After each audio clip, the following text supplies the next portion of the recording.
Ah ouais. Ah ouais, נכון. יפה. אם כן, איפה איך לא יסתרא להוציא זמן על העיון הזה לדעת אמיתת הדברים ולדעת הדרך לקנותם ולקיימם. Ramchal avait expliqué que tout l'union de la Yirat Shamaim, c'est une science qu'il faut étudier.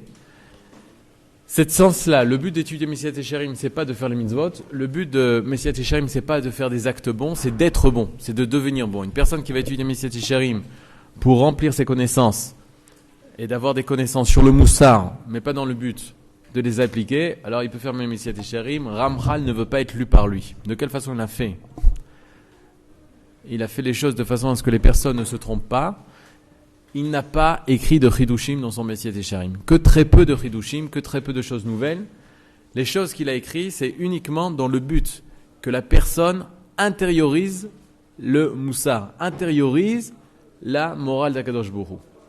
Quand on étudie Messiat Yesharim, c'est pas pour savoir qu'est-ce que c'est le moussar, mais c'est pour devenir une personne moussari, une personne morale. C'est embêtant dans ce micro, non? Je ne supporte pas ce truc-là. En plus, j'ai même pas l'impression qu'il nous filme, donc c'est BSN. Ok? Vous avez compris? Le grand principe, c'est ça. J'étudie le Messiat Yesharim, pas pour faire des actes bons, mais pour être bon. Pas pour jouer le tzaddik, mais pour être un tzaddik. C'est ça le but du Messiat Yesharim. C'est pas un autre but. Maintenant, pourquoi le Ramchal va dire, il faut relire mon livre? Pour justement ça, pour les afnim, pour intérioriser tout ce que le Messiat Yesharim est en train de t'enseigner. Oui.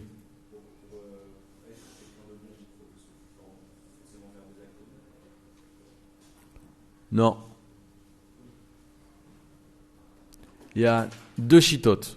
Il y a plusieurs chitotes. Nous, on fait toutes les chitotes, on fait toutes les pensées, les thèses. Mais il y a différentes façons. Par exemple, Rambam, il dit ce que tu dis. Rambam, Maïmonide, c'est pas mal déjà. Maïmonide, il dit ce que Gabriel pense. Pour être bon, il faut faire des actes bons. Alors c'est ce qu'il dit Rambam. Il dit, tu veux être bon, généreux, tu dois donner de l'argent. Plus tu répéteras l'action de donner l'argent, plus tu seras bon. Alors d'après toi, après combien de temps je serai bon? Eh ben, tu seras bon peut-être après 1000 actions de tzedaka, alors tu deviendras bon. Et donc Rambam, qu'est-ce qu'il dit? Au lieu de donner un chèque de 1 million de shekels, tu donnes 1 million de fois un shekel. Plus tu répètes l'action, plus tu fais, plus tu deviens bon. Mais on oublie souvent la condition. À quelle condition? Je vais te dire la condition, c'est que tu veux changer. Une personne qui va faire des actions bonnes, mais qui ne veut pas changer, ça ne sert à rien. L'action, elle n'éveille rien. Il y a la volonté intérieure. Je veux être bon, je veux être généreux, mais j'y arrive pas. Alors donne la tzedaka, et quand tu donnes la tzedaka, tu penses, je veux être généreux. Je veux faire ta volonté, Hachem, et fais que je devienne généreux. Alors là, ça marche. Mais une personne qui dit je veux pas changer, qui fait des actes, la mitzvah n'aura aucune action morale sur cette personne. Alors le Rambam, qu'est-ce qu'il fait? Il dit, tu peux par l'effet du boomerang, ce que tu fais à l'extérieur, ça va pénétrer à l'intérieur. Mais le Ramchal, il parle à qui? À des personnes qui peuvent comprendre. Il s'adresse à des Talmidei Chachamim. Il s'adresse à des personnes qui peuvent étudier. C'est quoi le meilleur chemin pour devenir? C'est connaître. Par la connaissance, tu arriveras à vivre les connaissances. C'est pour ça qu'il est interdit d'avoir une cravate. La cravate, c'est exactement contre le Messiat Yesharim. Il y a une personne avec une cravate. C'est que la cravate, c'est justement, ça fait la séparation entre ce que je connais et mon cœur, ce que je vis. La Torah, elle t'oblige pas de mettre une cravate. Elle t'oblige de mettre une ceinture. Ça, oui. La ceinture, c'est quoi? C'est faire la séparation entre ce que tu penses, ce que tu ressens et les parties basses. Tu es obligé d'avoir une ceinture, sinon tu n'as pas le droit de prier. Quand tu lis Oser Israël Bigvura, on fait allusion à la ceinture qu'on met. Sans ceinture, on n'a pas le droit de prier, on n'a pas le droit d'étudier la Torah, etc. Faire la séparation entre la partie basse de l'être et la partie haute de l'être, ça c'est une mitzvah. Faire la séparation entre le cœur et le mohar, ou entre les sentiments et l'intellect, interdiction de faire la séparation. Il faut qu'il y ait un lien, un kécher entre les deux. De quelle façon? Le sechel doit connaître et le cœur doit s'émouvoir sur les pensées du sechel, sur les connaissances du sechel. C'est pour ça qu'il y a une halakha très importante qui dit tu dois prier à l'endroit où tu as étudié. Là où tu étudies, tu pries. Pourquoi? Parce que étudier, c'est intellectuel. Tu mets en avant ton intellect. Et prier, tu mets en avant ton regesh. Pour pouvoir vivre les idéaux que tu as étudiés dans la Gemara, tu dois prier maintenant pour intégrer ce que tu as étudié. La tfila, ça permet d'intégrer toutes les connaissances qu'on a vues au niveau de l'intellect pour ne pas rester une personne qui pense, qui a beaucoup de pensées, mais qui ne vit pas ce qu'il dit. C'est-à-dire, rappelez-vous Aristote. Aristote, il a écrit Éthica. Il a écrit le livre d'éthique. Et ses élèves, un jour, ils ont découvert qu'ils se comportaient pas en fonction de ce qu'il avait marqué. Ils viennent le voir, ils lui disent, mais comment toi, qui as écrit Éthicae, tu peux oser te comporter de la sorte? Et il leur a répondu, en général, les élèves disent, faites ce que je dis, pas faites ce que je fais. Non, faites ce que je dis, parce que ne pas faire ce que je fais. C'est pas vrai, parce que c'est une phrase complètement idiote. Je sais pas si c'est Aristote qui a dit ça. Aristote, c'était un génie. Il a répondu, tu peux pas exiger d'un professeur de géométrie d'être un triangle. Le professeur de géométrie, c'est le professeur de géométrie. Il t'enseigne sur le triangle, mais que lui soit un triangle, tu peux pas l'exiger ça. Auto d'avoir, tu peux pas exiger d'un professeur de morale d'être moral. La morale, c'est une connaissance. Tout out. Ramchal, il se lève contre ça. Il dit, la morale, c'est pas une connaissance. Ça doit pas rester au niveau du connaissance. Je fais pas une licence, une maîtrise, un doctorat sur la morale. Je veux vivre la morale. Et c'est pour ça qu'au tout début, il commence à dire, les choses les plus connues sont les plus mal connues. Pourquoi? Elles sont connues intellectuellement, mais elles sont mal connues au niveau de l'âme.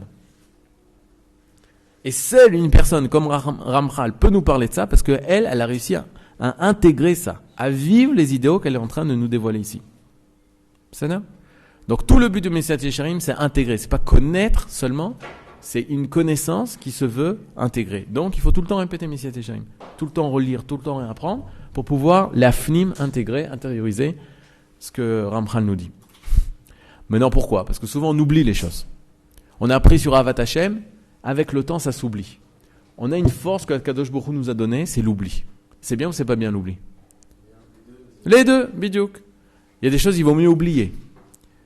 Par exemple, la tristesse, tu as perdu un proche, Baruch Hashem qui a l'oubli. Sinon tu resterais tout le temps comme le premier jour, le premier moment où tu as entendu qu'il a quitté ce monde, tu pourrais pas avancer. L'oubli fait que grâce à l'oubli, je peux mieux vivre ce qui se passe. L'oubli c'est bien dans ce cas-là. Mais oublier ce que tu as étudié, oublier les valeurs que tu as apprises, ça peut être terrible. L'oubli, c'est la conséquence d'une seule chose, le désintéressement. La chose, elle n'est pas importante pour toi, tu as oublié. Une chose qui est importante pour toi, tu n'oublieras jamais. Une chose qui est pour toi essentielle, tu n'oublieras jamais. Ton nom, tu l'oublieras pas. Le nom de ta femme, tu l'oublieras pas. La page de Gemara, tu l'oublieras. J'avais un ami à la yeshiva, pas une amie, mais un ami à la yeshiva. Parce que c'est une blague, mais on peut pas dire devant ça Internet, c'est dommage. J'avais un élève une fois, il y avait son frère, il arrive, il l'installe au Beth Midrash, et il commence à dire Jimmy. Alors son frère Jimmy qui venait à la yeshiva, il fait qu'est-ce qui se passe? Jimmy, c'est quoi ça? Il n'y a pas de filles.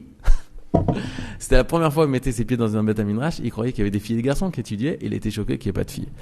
En effet, dans un Beth Midrash, il n'y a pas de filles, ça veut dire que les filles sont exemptées d'étudier la Torah, elles aussi elles doivent étudier la Torah, mais un ami à la yeshiva, il se rappelait toutes les pages de Gemara qu'il a étudiées, il lisait une fois, deux fois, trois fois, il connaissait ça par cœur. Grosso modo, Nahon, il peut-être marqué, mais il se rappelait bien de tout ça. Et une fois, il m'a dit simplement, il fait, mais j'aime ça. Je dis, alors, moi aussi j'aime ça.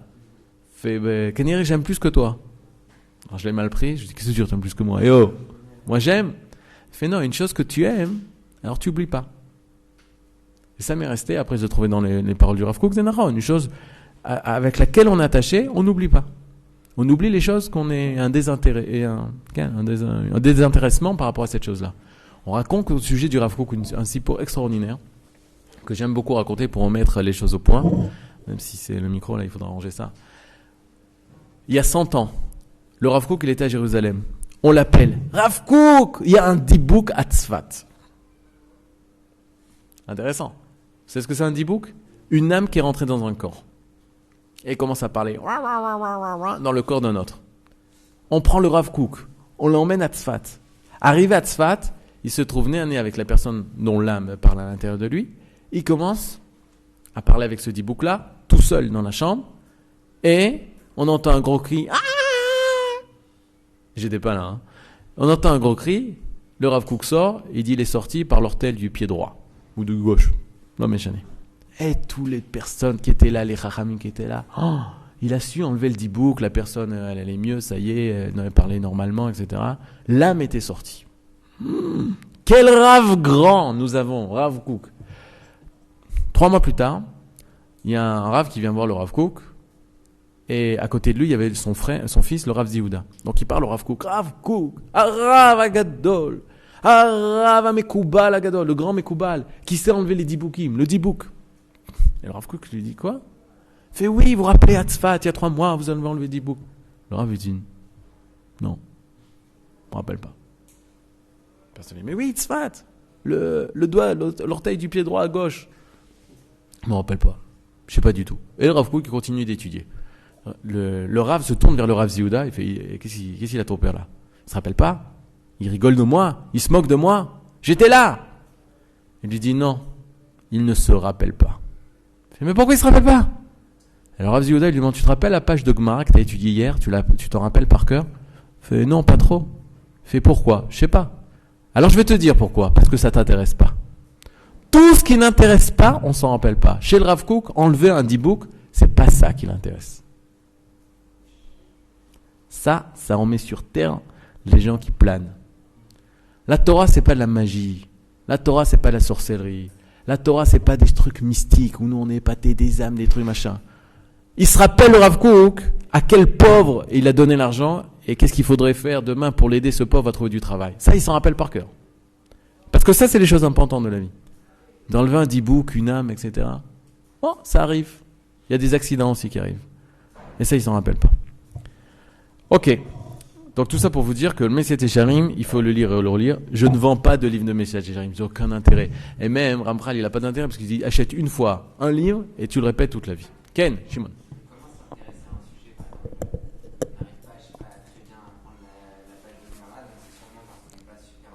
Je vais te dire pourquoi. Shimon, je te donne un ordre maintenant. L'ordre d'aimer Sarah. Tu vas m'aimer Sarah tout de suite. Aimer Sarah. Il y a une fille qui s'appelle Sarah, tu dois l'aimer. Qu'est-ce que tu vas me répondre?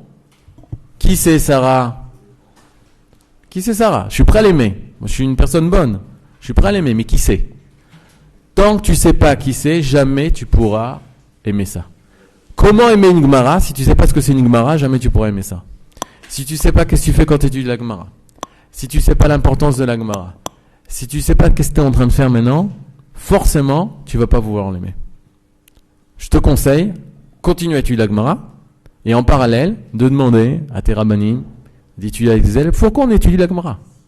Pourquoi on est obligé de se casser la tête avec Shor Shenagar et Tapara, un taureau quand on a une vache, il n'y a plus de taureau, il n'y a plus de vache. Qu'est-ce qu'on a besoin de savoir ça? Ou une perte qui est trouvée. De toute façon, aujourd'hui, il n'y a aucune perte. Tout le monde prendra les objets perdus. Qu'est-ce qu'on a obligé de se casser la tête? C'est quoi? Qu'est-ce que je fais quand j'étudie une Gemara? Quand tu comprendras ça, alors là, tu pourras décider est-ce que j'aime, est-ce que je veux ou est-ce que je veux pas, est-ce que je peux aimer ou est-ce que je peux pas aimer. Mais si tu étudies sans comprendre ce que tu es en train de faire, hein, le cerveau, il dit, mais tu fais n'importe quoi, mais tu fais n'importe quoi, mais tu fais n'importe quoi. Et donc, le goût, il part. Et l'intérêt, il part. Il y a des gens qui sont nés là-dedans, il y a des gens qui ont l'habitude, ils se posent même pas la question, ils l'aiment parce qu'ils l'aiment. Mais des fois, on se pose la question, mais qu'est-ce qu'ils ont fait dans tout ça? Peut-être on devrait étudier des sujets plus importants, d'autres choses. Alors ça, c'est pour ça qu'il faut étudier, c'est quoi? L'étude de la Gemara, qu'est-ce que tu fais quand tu étudies la Gemara? C'est ça? Ok. Donc regardez, on en est là. Imken, efo erlo istarer lotiz manra valainun azeh. Comment nous ne pouvons pas exiger de passer du temps la date amitat advarim pour connaître les choses de leur façon émet, leur façon vraie. Vela date aderer liknotam ulkaimam et pour connaître les façons, les moyens pour acquérir les midot et pour réaliser les midot. C'est-à-dire, il faut zman rav. C'est pas du jour au lendemain où une personne devient tzaddik. Il faut s'investir énormément de la façon qu'un athlète, il peut pas devenir du jour au lendemain un athlète de haut niveau. Il faut beaucoup de temps, beaucoup d'entraînement, beaucoup de temps passé pour pouvoir arriver à ça. Mais ce que le Rav nous dit, c'est la date amitat advarim. Parce que souvent, c'est quoi amitat advarim? La véracité des choses. Souvent les gens pensent des choses, je sais ce que c'est aimer Hachem, mais en fait ils savent pas du tout ce que ça veut dire aimer Hachem.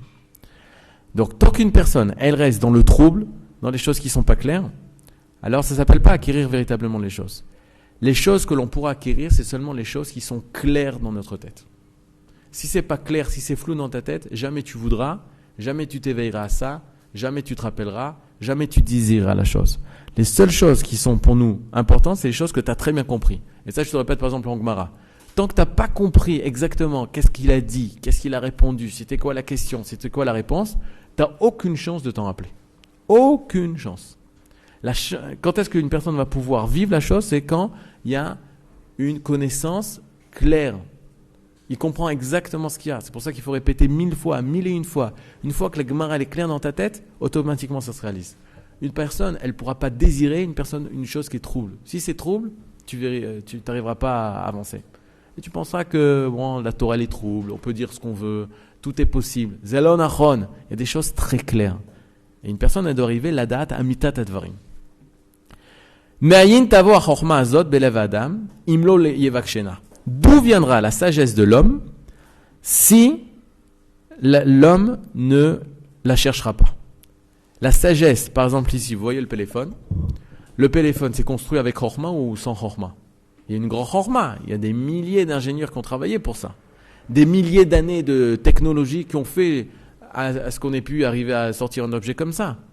Mais le téléphone, il est là. Est-ce que le téléphone, il est en train de te raconter je suis comme ça, je suis construit de cette façon? Rien du tout. Si toi, tu ne te casses pas la tête à découvrir la profondeur de ce téléphone, ce n'est pas le téléphone qui viendra vers toi. De la même façon, dans toutes les choses du monde. Les choses du monde, tu peux passer dans un monde comme en étant un visiteur. Tu visites, tu comprends rien de ce qui se passe. Si toi, tu t'es pas commencé à t'intéresser d'où ça vient, pourquoi ça vient, comment c'est, qu'est-ce que c'est, jamais la chorma viendra te chercher. Jamais la sagesse viendra te chercher. Donc avant tout, il faut avoir une motivation énorme pour aller chercher la sagesse. Est-ce qu'on l'a naturellement? Oui. Naturellement, l'homme en lui a cette volonté de chercher la sagesse. Ça s'appelle, comment ça s'appelle? La sakranout. C'est quoi la sakranout? La curiosité. Hachem, il a mis une chose en nous, où en général on n'a pas de prérogative, de libre arbitre, on est curieux de naissance. Vous savez qu'en Israël, une fois il y avait un sondage, il y a marqué 80% des gens lisent Yediot Aharonot. Il y a deux grands journaux en Israël, Yediot Aharonot et Ma'ariv.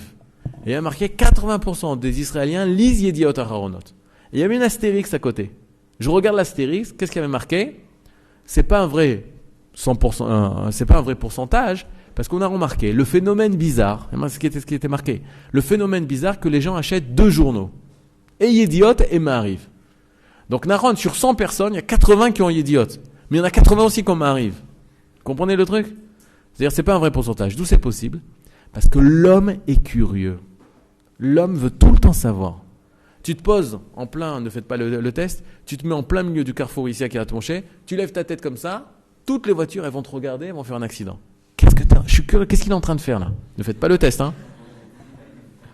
Travaux pratiques de Messiat Yesharim. Ça, c'est pas Messiat Yesharim, c'est Messila tordu. Pourquoi? Parce qu'on est curieux par naissance. Et toutes les publicités, ça travaille sur ça, tous les livres, ça travaille sur ça, tous les journaux, ça travaille sur ça, qu'on est curieux, quelque chose qui nous attire. Ça a été donné pour pouvoir acquérir la sagesse, la chorma. On sait que qui est Chacham? Qu'est-ce qu'il y a marqué dans Pirkei Avot? Il y a celui qui apprend de tout le monde, celui qui voit la suite, etc.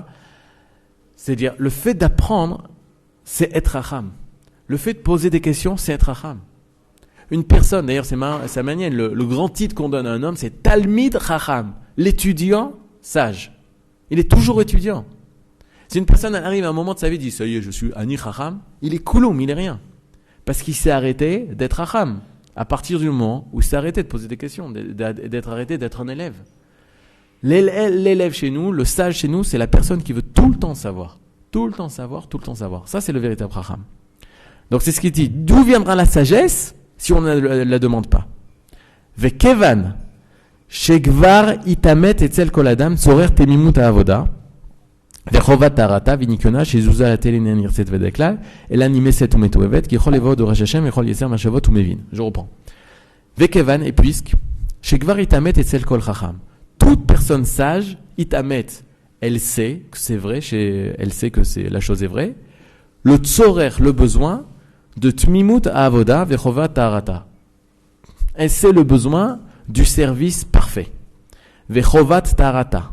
Et l'obligation que ce service soit pur, venikiona, il soit nettoyé. Qu'est-ce qu'Akadosh Baruch Hu nous demande? Que le service qu'on donne envers lui, ça soit un service pur. C'est-à-dire quoi, pas pur? Alors il y a deux Gmarot qui se contredisent. Il y a une Gmara qui dit Léolam, Yasok Adam Betorah Bemizvot, Shelo Lishma, Mitor Shelo Lishma Balishma. Toujours, l'homme doit étudier la Torah et faire les mitzvot de façon intéressée. De façon intéressée. Parce qu'on sait que même si ça commence de façon lolishma, c'est-à-dire de façon intéressée, à la fin, il fera les choses de façon désintéressée. Première Gemara. Deuxième Gemara, elle dit une personne qui fait les choses chez lolishma, une personne qui fait les mitzvot ou qui étudie la Torah de façon intéressée, noachlo chez l'onivra.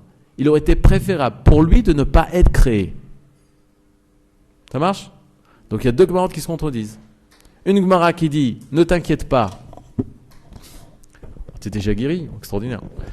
Une personne, la Gemara, il y a deux Gemarot. Première Gemara qui dit mitor shelo lishma balishma. Deuxième Gemara qui dit une personne qui a shelo lishma noachlo shelo nivra. Une personne qui fait de façon intéressée les mitzvot, il aurait été préférable qu'il ne soit pas créé. Tosfot il donne le terout. C'est quoi le terout? Il y a deux sortes de lolishma.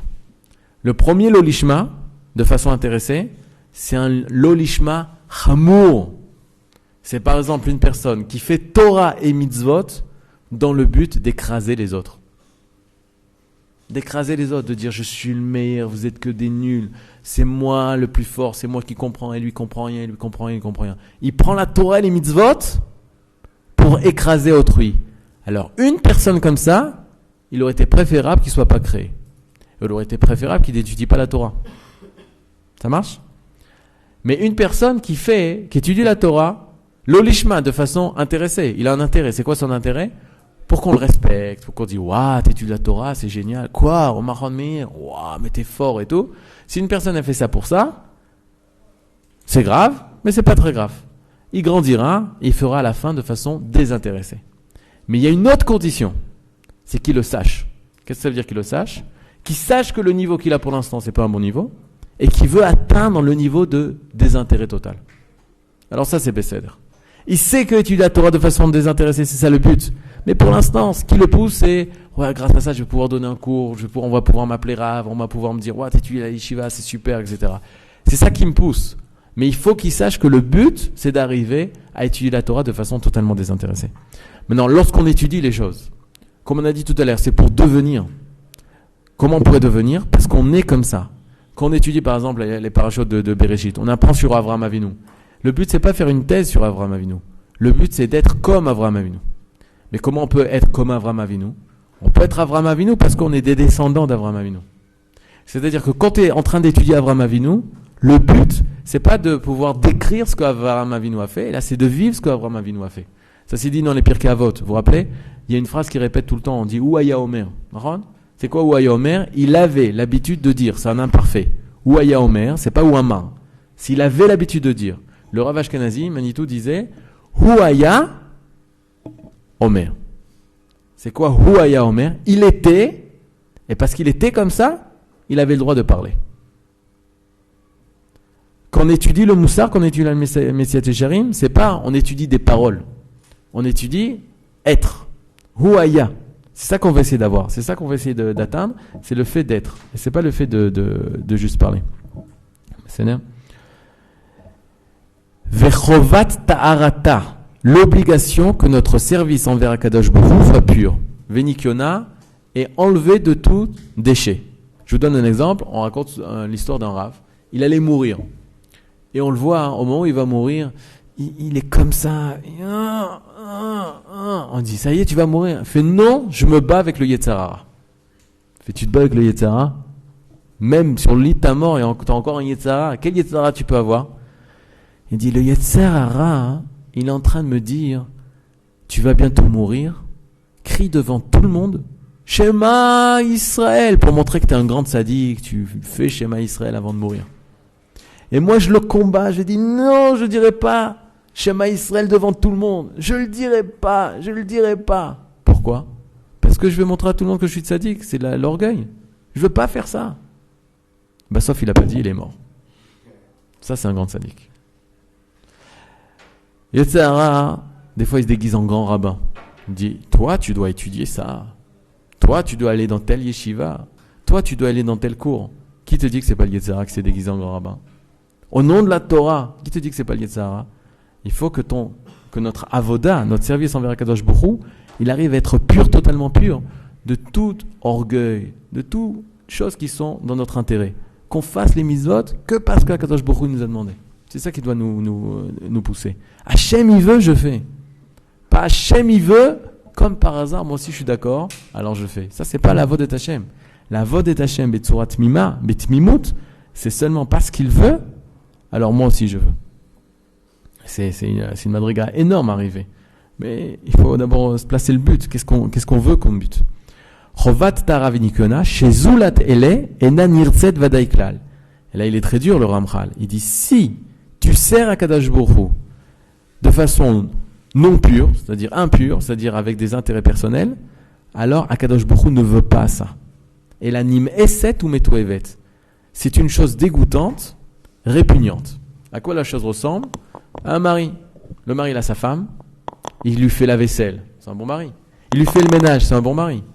Il lui range les habits, les affaires, il s'occupe des enfants, il fait tout à la maison.